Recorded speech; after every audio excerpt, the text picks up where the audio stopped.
Good afternoon. Welcome to the December 8th, 2020 meeting of the Town Council Charter Review Committee. In accordance with Massachusetts General Law, this meeting is being videotaped and audio recorded, as well as being remotely broadcasted via a Zoom webinar. If there is anyone in our viewing audience who is taping this meeting, would you please announce yourself? Hearing and seeing none. Our first order of business, who would love to take the minutes? Wasn't Ralph supposed to take them? Yeah. Conveniently. Hey, wait a minute. Look who's here. Ralph, can you hear us? I can. You've been elected to take minutes. That's awesome because I was going to anyways. Yeah, I have my pen and paper. Okay, See you though. all right, good luck. Need All to right. adjust your screen, Ralph. We can only see the top of your head. There we go. First order of business is we have minutes of the meeting of December 1st, 2020. Do I hear a motion? So moved. Made by Jeff, Yep. second? Second. Second by Phil. Discussion. Miss Marilyn? I'm the only, under members present, we have a Richard Page. I think it's supposed to be Ralph. Ralphie. Hi, Tom. Ricky. Was that your comment, Ralph? That was one of my comments, yes. You had another? I had a question on another. Yes, sir. I read the definition of full council, and I didn't remember that being the definition that we came up with. I agree. And I agree as well. Yeah. As I Yeah. understood it, we left the wording, at least for the time being, as is. Yeah. We spoke of examples, and I believe that was one of the examples we were talking about. Correct. Right.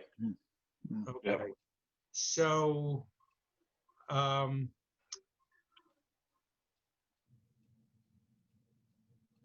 Tom, since you were the speaker on that issue, would you like to revise what is stated there?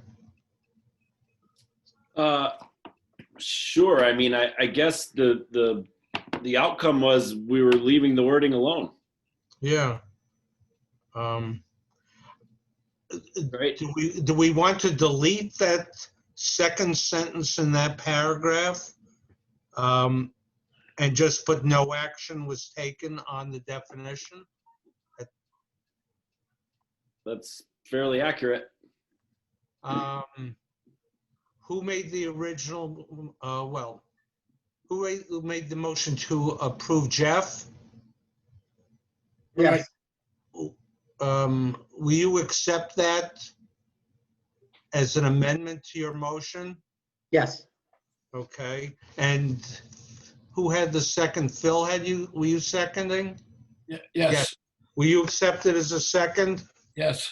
Okay. So in the first full paragraph that begins Tom Christensen, the motion would include deleting that sentence and inserting no action taken at this time. And is there any discussion on the next paragraph?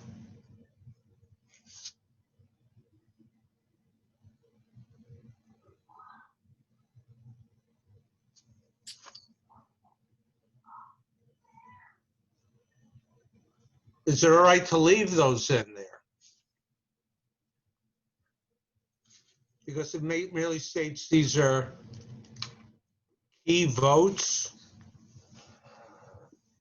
Or is that somewhat misleading? I believe the language that was referenced would say, a full, a full council is needed, or a majority of the full council. And that's why he pulled out those 3 or 4 sections that require 4 votes, because that would be a majority of the seats on a full council. Right. 4. Okay. So is that indicating we should leave that paragraph in? It's It doesn't hurt. it's not inaccurate. Okay. Okay. And here's the author. Okay. Any other discussion? So we have the motion as amended to approve, deleting the second sentence in that and putting no action taken at this time. All those in favor, Bill Fonseca, Yes. Larry Levine, yes.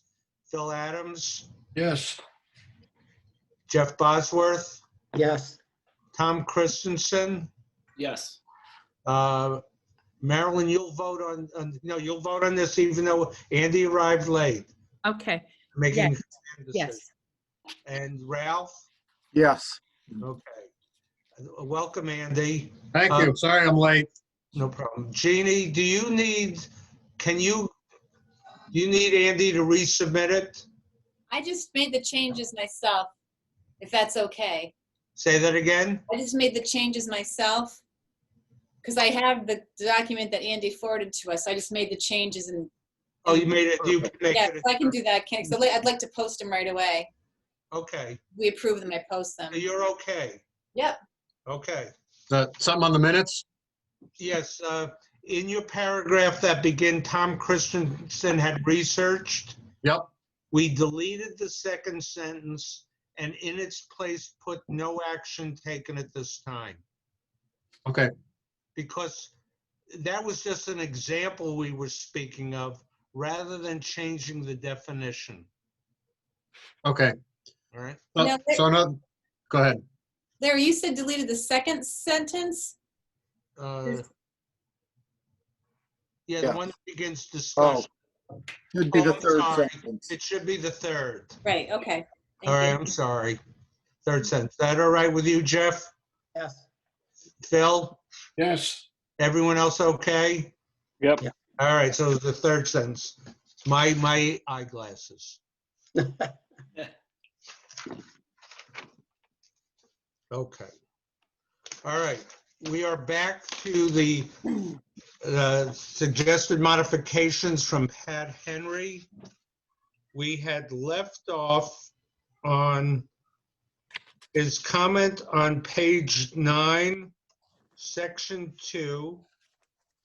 And this goes back to our discussion about the current charter speaks about in certain positions, including the police, fire chief, DPW head, and the town clerk, that the town manager makes the appointment and the town council has either the latter of 45 days from the submission of that appointment or their next meeting to reject the appointment. And the suggestion from Pat Henry is that the approval would come from the town council after a recommendation by the town manager. So the town council would make the appointment. And that, I believe, is where we left off. So further discussion, questions, comments. We had asked, because Marilyn thought there was a motion made. I believe there was a motion made, never seconded, and never went any further. Am I correct on that? By Jeff. Correct. Okay. All right, so further discussion, questions, comments? So Larry, Yes, Ralph? I think when we created this, the charter and did this, it was more to give the town manager all the power and to hold in reserve for the council in case someone was appointed that they really didn't want on it. And I think the way it was written was appropriate. For the most part, I think 99.9% of appointments will sail right through and there won't be any issues. And I like it the way it's written. I have a response to Phil. Phil, you had mentioned if someone, say, was appointed by the town manager's police chief, and yet up to 45 days, the town council could reject it. How could you appoint someone and leave them hanging for 45 days? Well, first of all, if they read what the wording was in the charter, they would know about that. And even if there was an appointment with a negotiated contract, I'm presuming that the contract would be contingent on the lack of rejection by the town council. And they would be well aware of that. I can't imagine that someone who was applying for those positions would not know of that contingency. Just a guess. And I agree with Ralph. I think that was the intent of the commission, where the powers should initially lie and the appointment. And I agree. That was what we were going on. That's what we were looking for. Any other discussion? I've got, Yes, Jeff.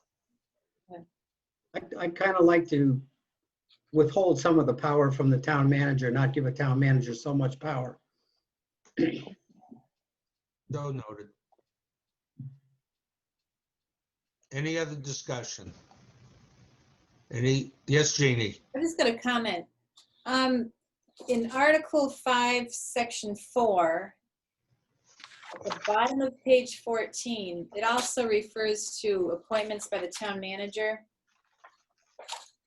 with the same, caveat, unless rejected by a majority of town council. And that's in 2 different sections, but it's like the same idea, I think. Oh, could you repeat what you're referring to?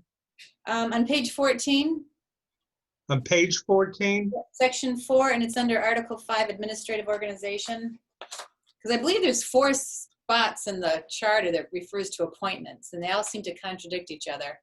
And I don't know if it's because what article they're under. Mm-hmm. It's just a comment. I don't know what the intent was of that placement.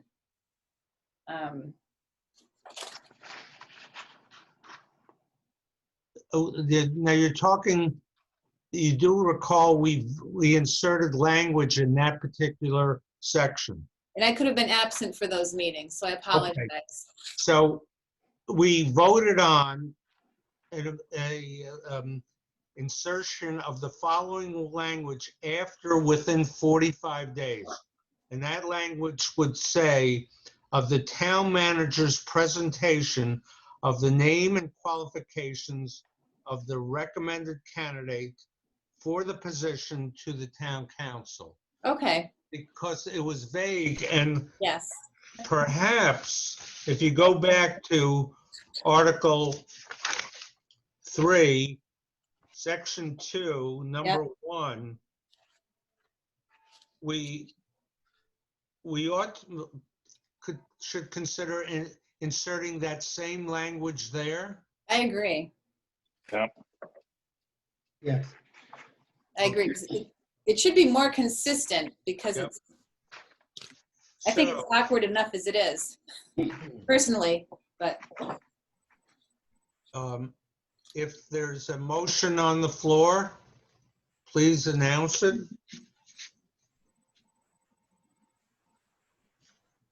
What section was that again? Where do we want to insert it? Yes. Well, hold it. I strike what I just said. Because that particular article under town managers,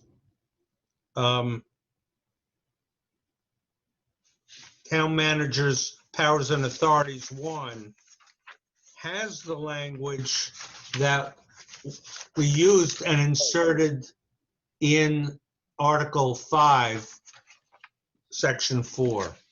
So we're okay. Yeah, Okay. We added it to make them the same. Yep. right. Okay, Okay. All right. So we're good on that issue. okay, thank you. If I don't see or hear anything else, shall I consider that no action taken on that suggestion? So noted. God bless. His next comment is on page 12, Article 4. Wait, Larry, you skipped one. Oh, I'm- Page 10, number 5. okay, yes. Page 10, number 5, where he's suggesting that the council, I'm sorry, the town manager obtained town council approval for any compensation adjustment exceeding 15 or 20%. He is suggesting we were badly burned in the past. Questions, comments, suggestions? Yes, Ralph? I understand exactly what he's talking about. What can very easily happen is within a budget of a department, the town manager can adjust funds and give someone an extremely large raise, and the council doesn't notice it come budget time because they're looking at the whole department and not individual employees. And a lot of times we don't know what individual employees make. I do like this. I think we should be notified with a reasoning behind a large increase in someone's pay. I mean, it's not that they don't deserve it, a lot of them. And there's probably a reason they took on, you know, more work. They're doing 2 jobs instead of the 1. But it would be nice for the council who's in charge of the appropriations to at least have a background on it. Just so citizens understand this concept, I'm presuming when the town council finally approves the town budget, and we'll use DPW as an example. Not that it happened, not that it will. In the salary line item within their budget, I'm going to use make up a number. They have listed all of the employee positions, and they may have individual numbers, but you're voting on the gross sum of all of these salaries for all employees for the coming fiscal year. And the town manager of that gross number, say an employee left, retired, etc., has the ability to move numbers within that salary account.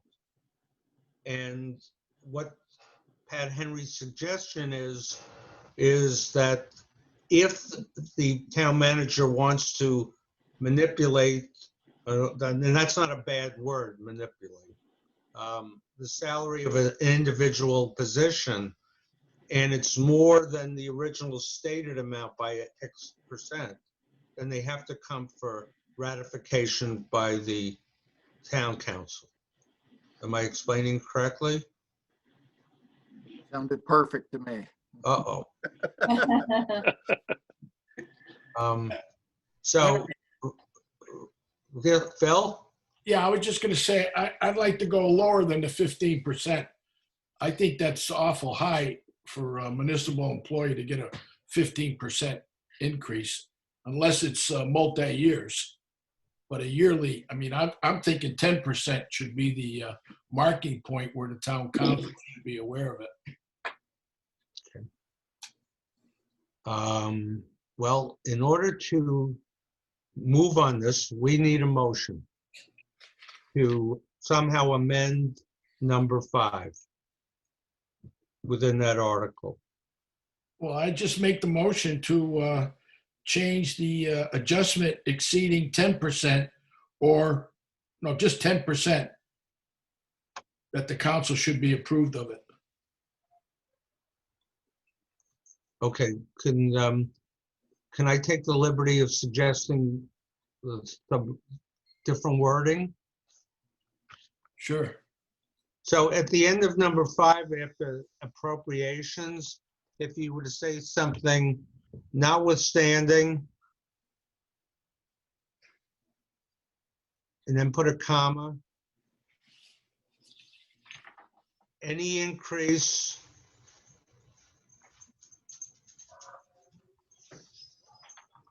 for any town employee or a position? Does it matter? Employee, Okay. employee.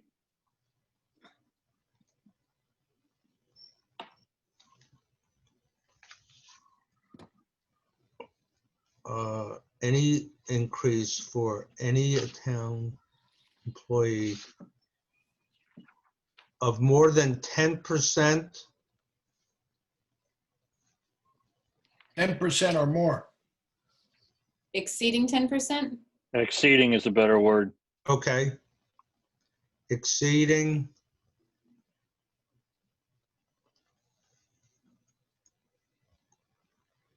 10%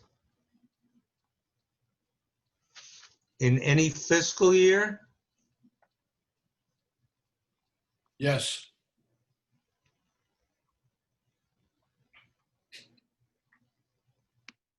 Shall require approval, ratification, what's better?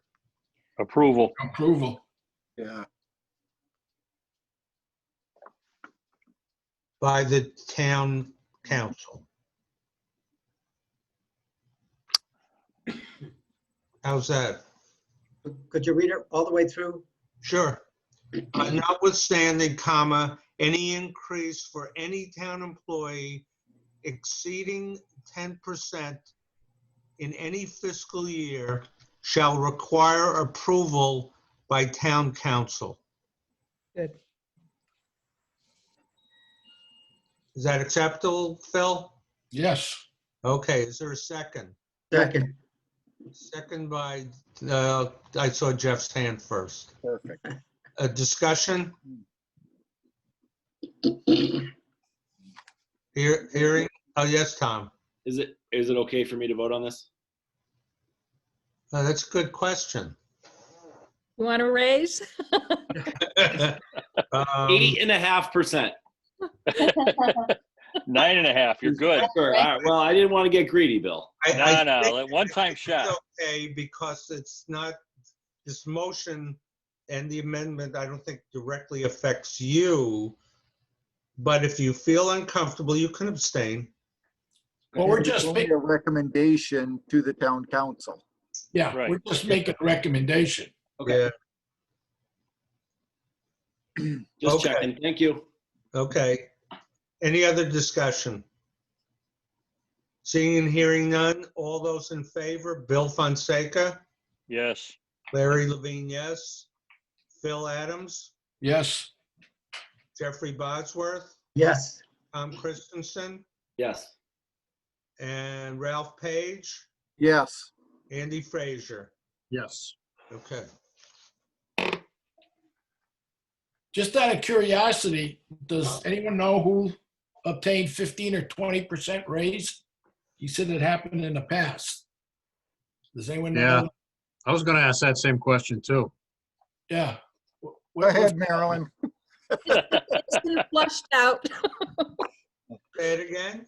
I said it's been flushed out. We do. Yes, it has. We do know, and I think some of the increases were hidden in different duties that were given the town department head. Lucrative amounts of money for a different duty that was really within the job description anyway, that kind of stuff. So, Is that a secret on who it was, or? Ralph, I don't feel comfortable saying it. I don't want to throw people under the bus, because some folks are still here. Yeah. Oh, so it was more than one? Yeah, I can give you 3. You got more, Ralph? could have No, I happened don't. in forms of stipends as well. Right, right. Yeah, Ask a question. Was this in our prior town managers Yes. time period? Yep. Okay, okay. All right. Is that okay? Phil? Tom? Everyone okay? Okay, Yeah, okay. I just thought it was public information, but apparently it's not. Um, You know, the salaries, I mean, the budgets were all public information, but how they were manipulated. I just, you know, I don't want to be I don't know that it's proper. Well, has a potential to open up a big can of worms. and so Phil, your If Maryland doesn't think it's proper, it's probably not proper. I was Yeah. just gonna say the same Yeah. thing. Yeah.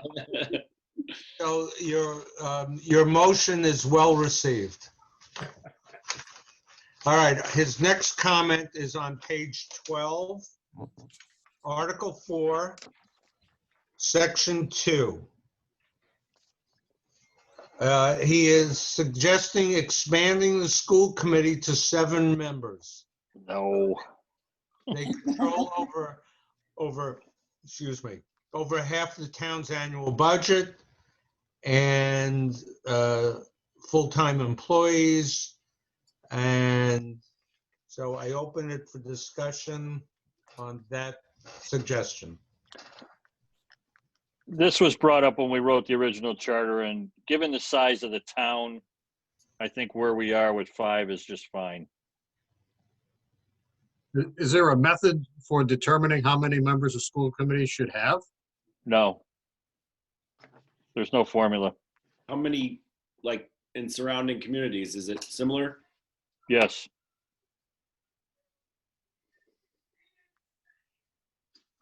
Any- There's multiple communities that have 7, actually.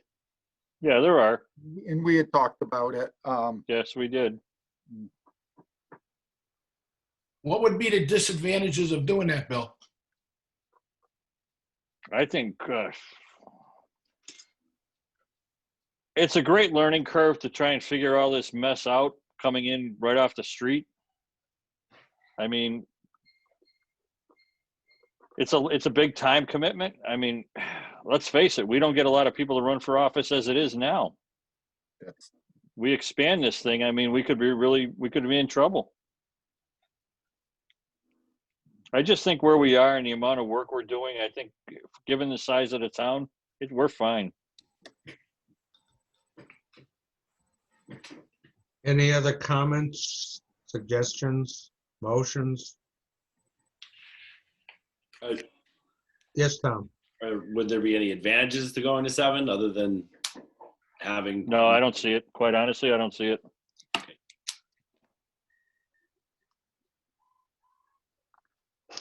Seeing and hearing none, no action.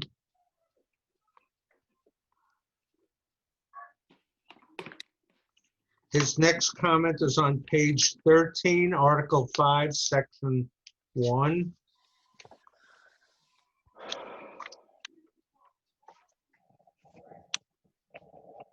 And this is under administrative organization, organization of town agencies.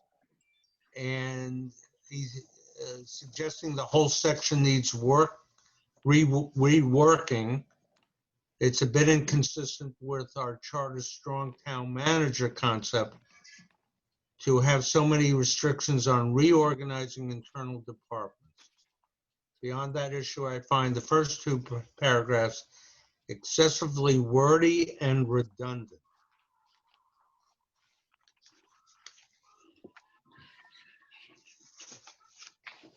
We make some changes to that first section 1? Good. Yes. We changed the word may to shall in Yeah, we did it one twice. place, Mhm.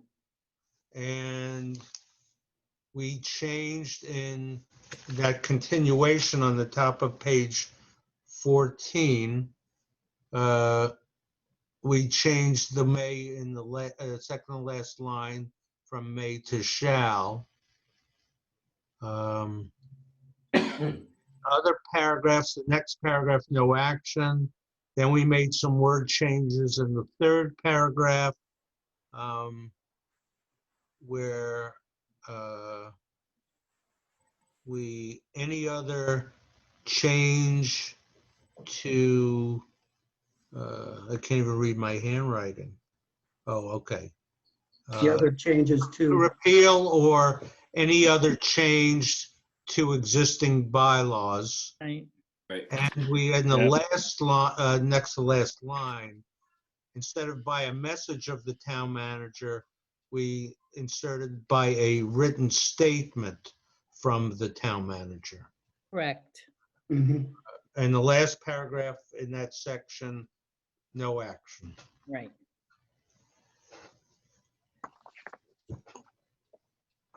So am I seeing anything or hearing any suggestions to his request?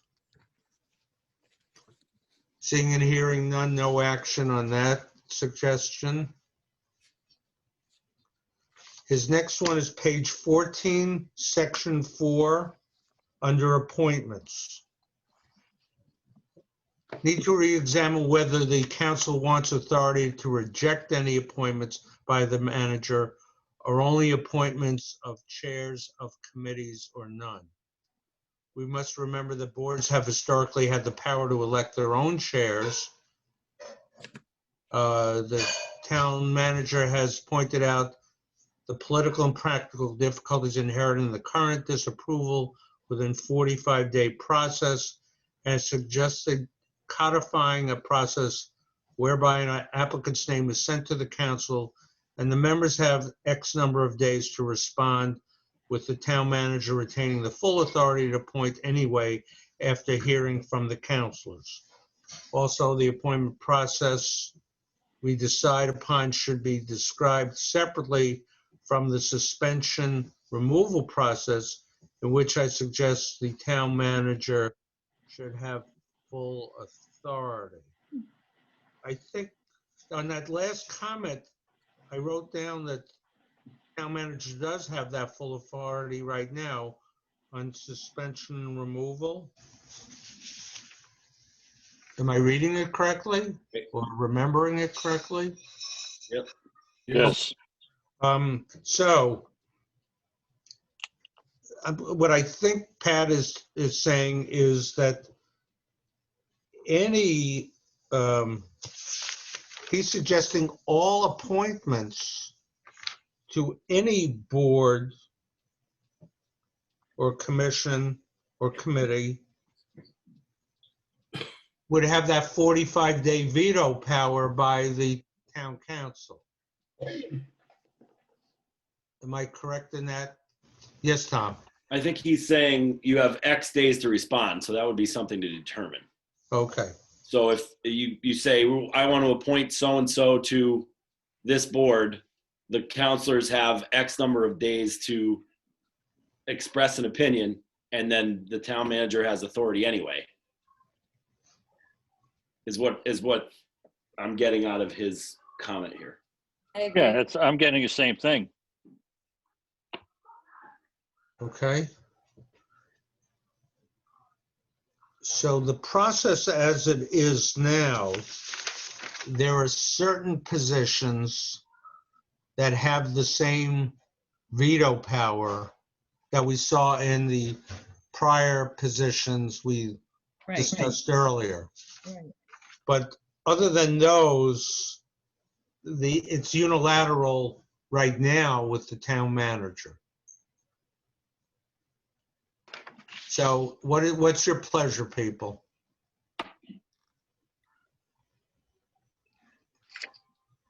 If there's no pleasure, I presume we're leaving it as is. Oh, Larry, Yes, Jeff? the way the beginning of this reads, basically the boards and commissions elect their own chairs. They're not appointed by the town manager. That's correct. You picked me and I still have not seen any salary. You're getting the same as we are. No, that was not the deal. Oh, you didn't read the fine print. Yes, I didn't. Yes, you're correct. I presume that all chairpersons are picked by the committees themselves. Right. Yes, and then they're appointed by the town manager officially. They are appointed the chairperson? Yeah, that's where it starts from. And then they're recommended to the town manager for appointment, and then she further vets, or the town manager further vets the person, and then appoints them. And then, of course, it's up to this 45 rejection day. That's I find awkward. But town manager makes appointments upon recommendation by the boards and commissions. Not for the chairman. Not for the chair. No, not for chairs. So for Right. members of the boards, yes. Boards and commission. Yeah. Right. Yeah, but not the Members. chairs. No, Yeah. I'm sorry, I misspoke. She never would have approved my appointment. We did though. What can I say? The committee does it in and of itself, right? Right. Correct. So I go back to looking and listening, and I'm not hearing any suggestions to change. So noted.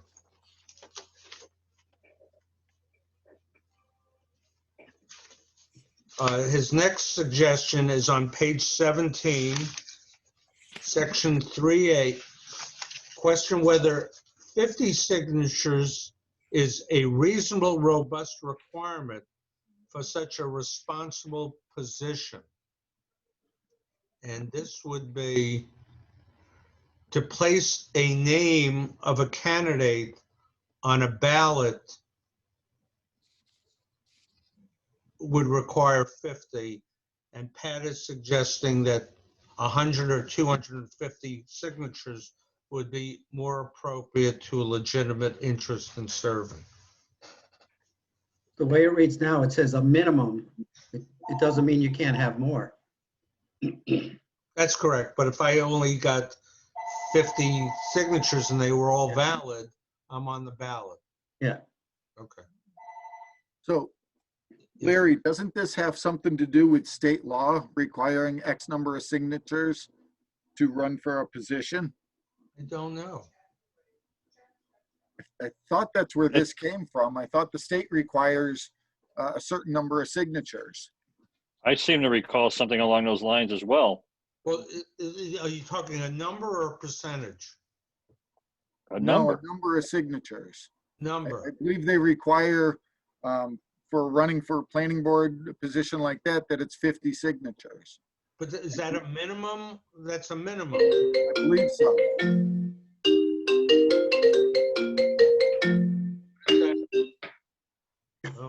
Who is that? Whoa, We have no clue. That was a nice interlude. Mystery guest. Right. that's Hey, the Ralph, 51st vote. I thought we got this information from, oh my God, what was her name? yes, The one Come that on, you helped should. charter. Yeah. Thank you. Yeah. Oh my God. Senior moment. that's all right. Well, let's assume there's no state law that, well, if I can't imagine you couldn't increase the amount, but maybe you can't.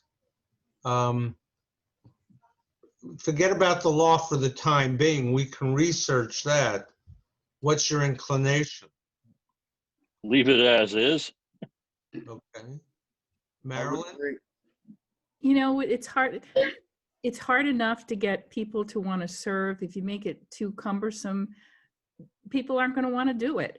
I've never submitted just 50 signatures Well, neither have I.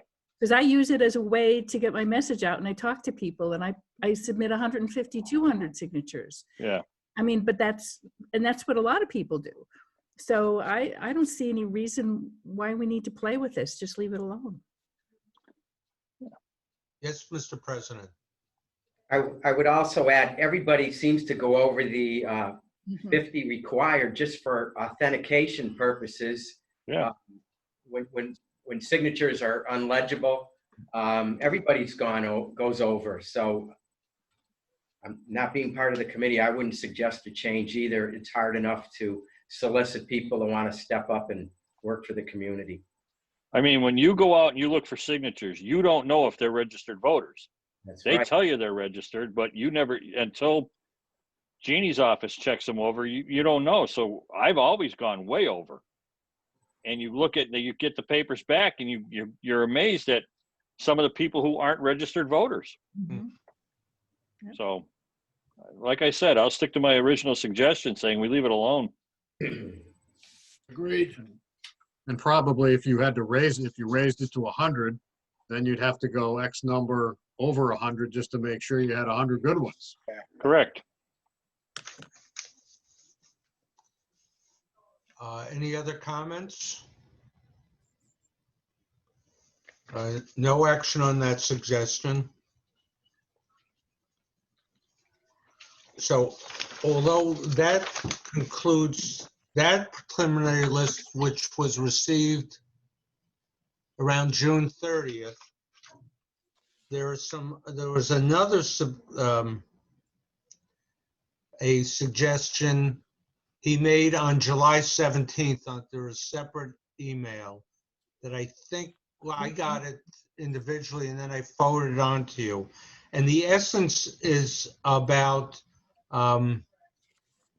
the multiple and back and forth public hearings on a suggested, and he uses an example of any proposed either new bylaws or amendments to bylaws.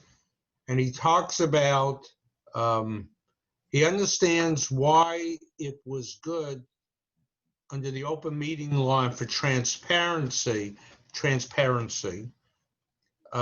but it takes a tremendous amount of time and effort, he thinks, for little value.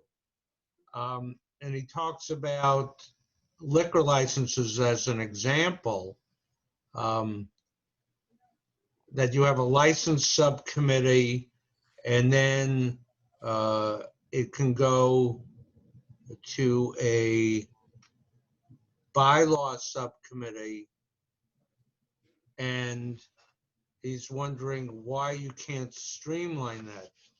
And I looked at that.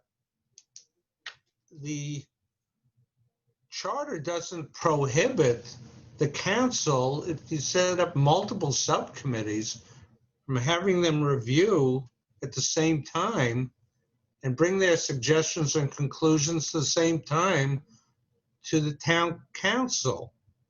So I don't know that and this is Article 2, Section 6 within the charter, that I don't know that multiple subcommittees, it's not even mentioned in that article about bylaw revision.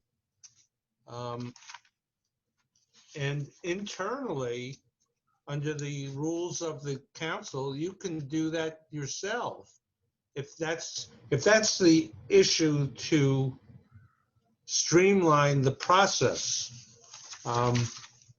We went over that Section 6 a great deal, and we've made some changes in issues of notice and when you need public hearings. We also went over the amounts of votes needed for things like zoning bylaws, et cetera. But I don't know that the concern he has is within any restriction within the charter. I seem to recall that we talked about this when we did the charter and spoke to that point where multiple subcommittees could move at the same time, and it wouldn't bog the process down. So to your point, Larry, this does not prohibit that from happening. Yeah, and let me read you his last sentence. One partial solution might be to have any proposed bylaws go to the bylaw subcommittee for review, and then a joint presentation to the council by both subcommittees. I'm at a loss to find any prohibition in the charter that the town council cannot do that right now. Yes, Jeannie? I agree with you. There's nothing spelled out in the charter that talks about the process of the subcommittees. Okay. The subcommittees are mentioned in the council rules, and then it's up to the council to see how to proceed with bylaws and licensing. Sure. Because I don't think it has a place in the charter. No. You're talking about a process. That doesn't belong in a charter. And like Larry says, I think the council could do that if they thought it was appropriate. Yes, they can. Because the charter doesn't prohibit it. I think it saves time by having something go to a subcommittee on their own time and then bring it back for recommendation to the town council. It does. We do the same thing on a school committee. We have subcommittees that report back. Mm-hmm. And you're doing all the legwork. You're doing all the grunt work. Okay. If I don't see or hear anything, I'll just let Pat know when I respond to him on the others that we think that the charter doesn't prohibit what he's suggesting. The town council on its own initiative can do that.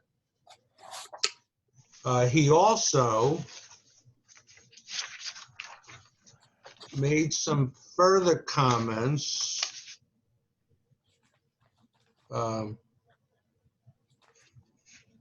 On October 5th, and these were also sent to,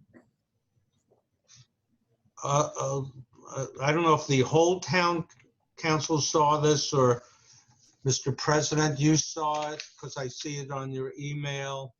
And he talks about interpretations of whether the town manager has the authority to appoint, as an example, individuals who serve as representatives or delegates of the town on regional governing or advisory boards. And he points to language within the charter and how he's interpreting it. And some of the other comments and suggestions we've already gone over about the 45-day rejection rule. Most of these are, he's asking for our charter review committee to make legal interpretations of things like an example I just gave you. I would suggest to our committee, we are not a legal sounding board to give legal opinions on whether or not and who has the authority. I don't think. I don't know if anyone wants to respond to this.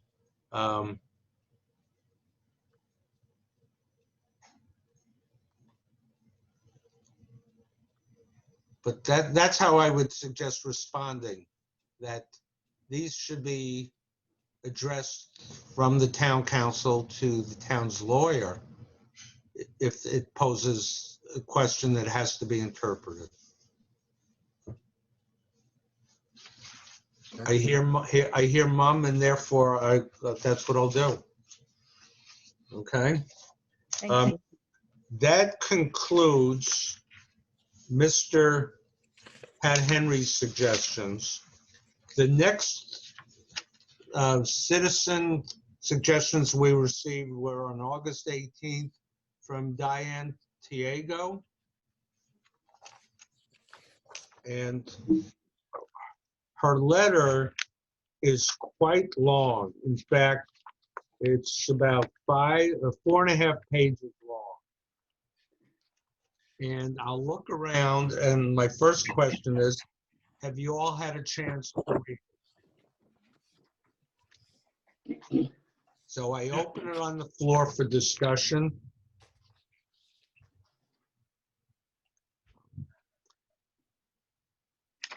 Yes, Marilyn.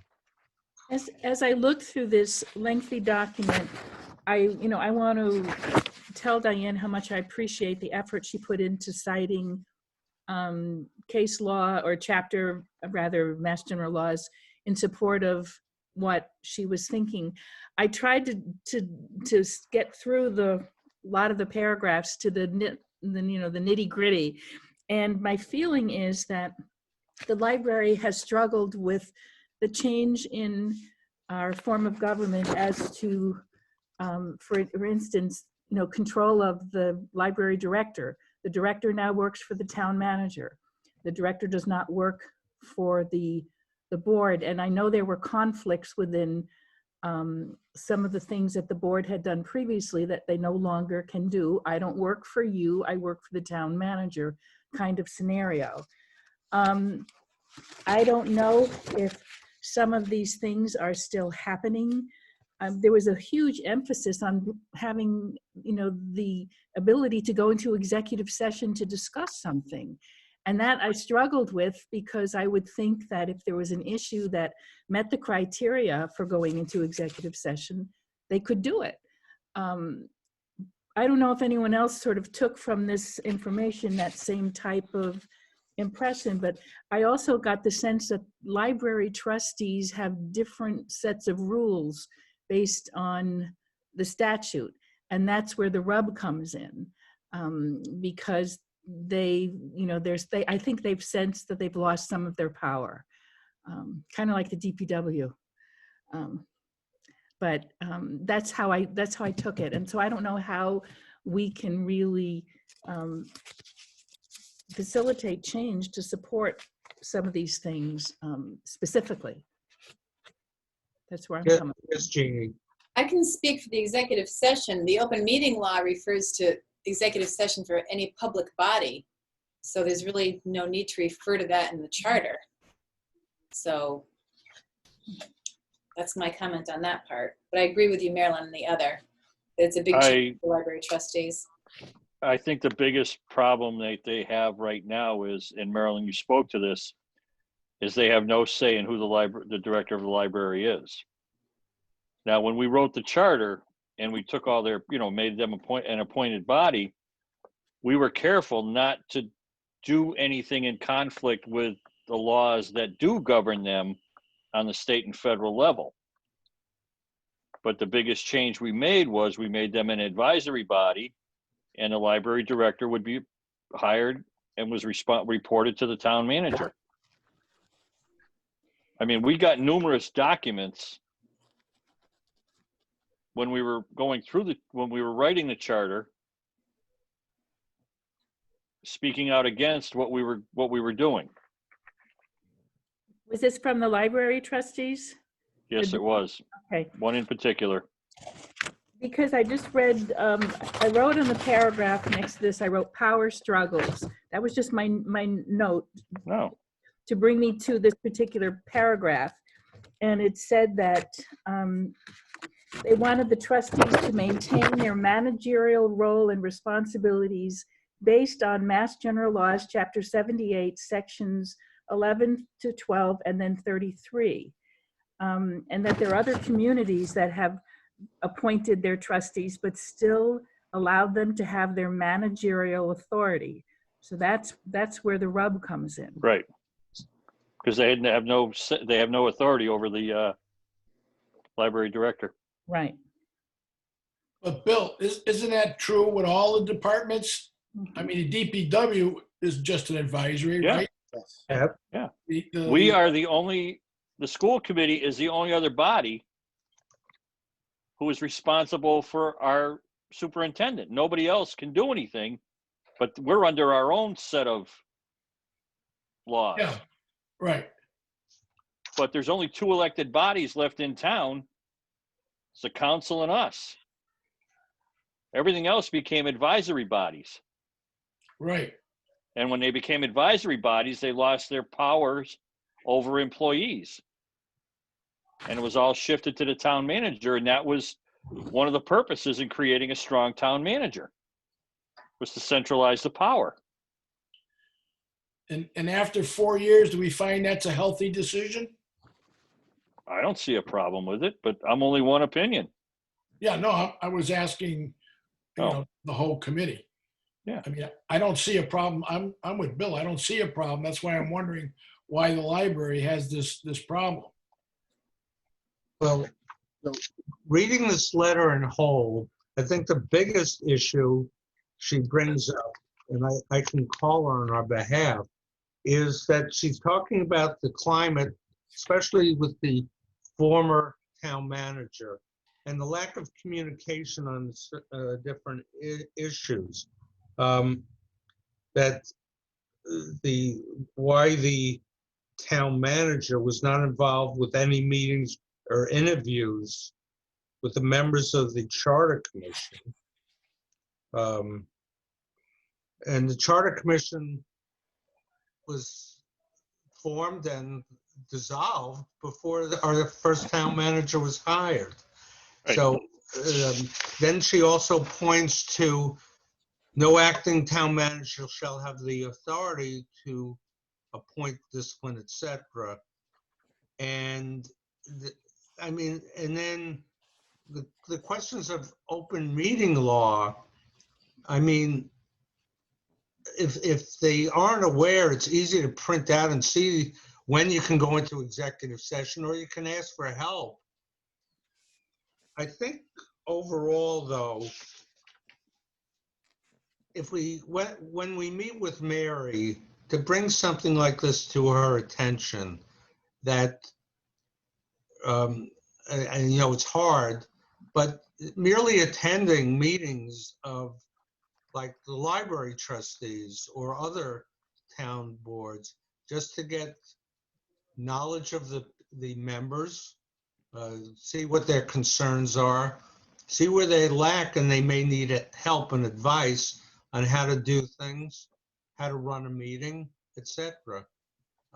And offer that to, because I sense throughout this that the points you've all brought out, here we're trying to help, and the town manager appoints a town library director without our input, and things go on and we have no control. Right. Well, as Bill said, that's not totally correct, but the structure was such that, yes, but I think it's communication here. I really do. You know, it's funny you should say that, Larry, because the Council on Aging right now is going through that process right now, where they're saying that they don't have any input in the hire of the new director. Yeah. And they were talking about the possibility of talking to the town manager and requesting input into that process. Okay. I think that's what she was talking about as well. Right. And So maybe that's a good idea, talking to Mary about that and letting her know that there are departments that feel like they may be left out in certain situations. yes, Marilyn, you had your hand? Well, I just wanted to add that I can speak, you know, for Mary in that I know that she has been trying to attend more meetings. And before COVID, I know she had come to a few planning board meetings that I happened to be present at. And she's been coming in with Zoom and some of our other CPC meeting. I know she popped in to say hello. I mean, she's trying, but things have just not been normal since COVID came to town. And you know, while she's doing an amazing job, there are not all of these neat little pieces that are being addressed, understandably. You know, I know we're in the middle of a police chief search too.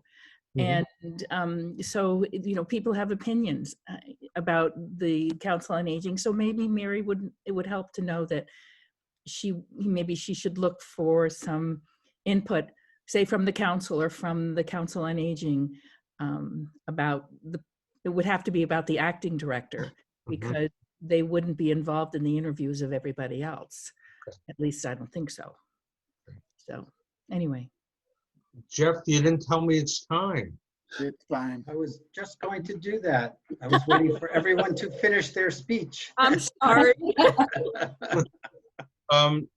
So based on that, this is one issue, and it serves a purpose when Mary joins us, because we have not that much more on citizen suggestions, including His Honor Ralph Page. That we received. And so I will talk to Mary about times and dates she's available to meet with us. And that's about it. So any other urgent business before us? Dr. Mackey, our next meeting, the 15th, Michael, 4:30? Mike's got a question. Yes, Mike.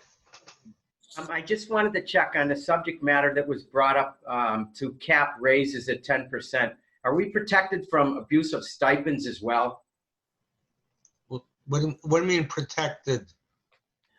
Well, if somebody weren't to get a raise above and beyond the 10% when we've tried to cap that, and this can be a discussion for another meeting, I just want to make sure that an employee might not get 3 or 4 stipends that could contribute to well past the 10% of the salary increase.